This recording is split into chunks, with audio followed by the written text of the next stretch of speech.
Duck and Percy enjoy their work at the harbour, pulling and pushing trucks full of cargo to and from the quay.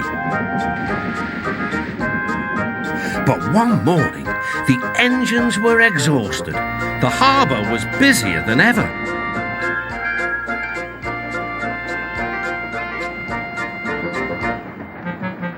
The Fat Controller promised that another engine would be found to help them. "Huh, it's about time," said Percy. "I ache so much I can hardly get my wheels to move," agreed Duck. They waited for the engine to arrive. It came as a shock when he did. "Good morning," squirmed Diesel in his oily voice. The two engines had not worked with Diesel for a long time. "What are you doing here?" gasped Duck. "Your worthy fat, Sir Topham Hatt sent me. I hope you are pleased to see me. I am to shunt some dreadfully tiresome trucks." "Shunt where?" said Percy suspiciously. "Where? Why, from here to there," purred Diesel, "and again from there to here. Easy, isn't it?" With that, Diesel, as if to make himself quite clear, bumped some trucks hard. "Woo!" screamed the trucks. "Grrr!" growled Diesel. Percy and Duck were horrified. They did not trust Diesel at all. They refused to work and would not leave their shed.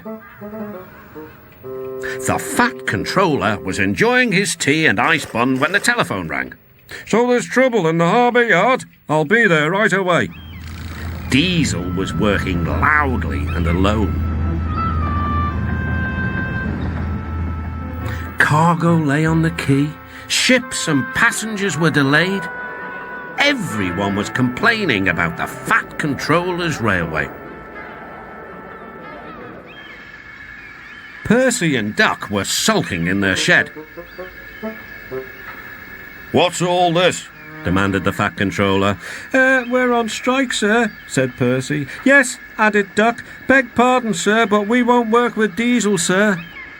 Then, in a quiet, hurt voice, he added, "You said you'd sent him packing, sir." "I have to give Diesel a second chance. I am trying to help you by bringing Diesel here. Now you must help me. He was the only engine available." Percy and Duck went sadly back to work. Next morning, things were no better. Diesel's driver had not put his brakes on properly, and Diesel started to move. He went bump straight into Percy. Percy had an awful fright. "Wake up there, Percy," scowled Diesel. "You have work to do."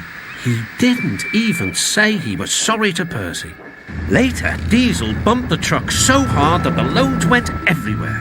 "What will the Fat Controller say?" gasped Percy. "He won't like it," said Duck.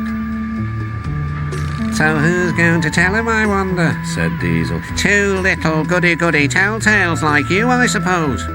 Percy and Duck did not want to be telltales, so they said nothing. Diesel, thinking he could get away with his bad behaviour, was ruder than ever. Next day, he was shunting trucks full of china clay.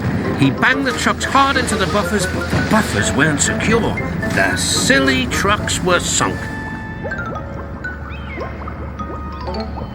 Soon, the Fat Controller heard the news.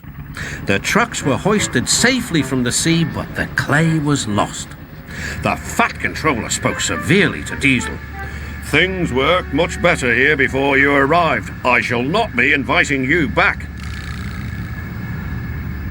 Now, Duck and Percy, I hope you won't mind having to handle the work by yourselves again." "Oh, no, sir. Yes, please, sir," replied the engines. Whistling cheerfully, they puffed back to work while Diesel sulked slowly away.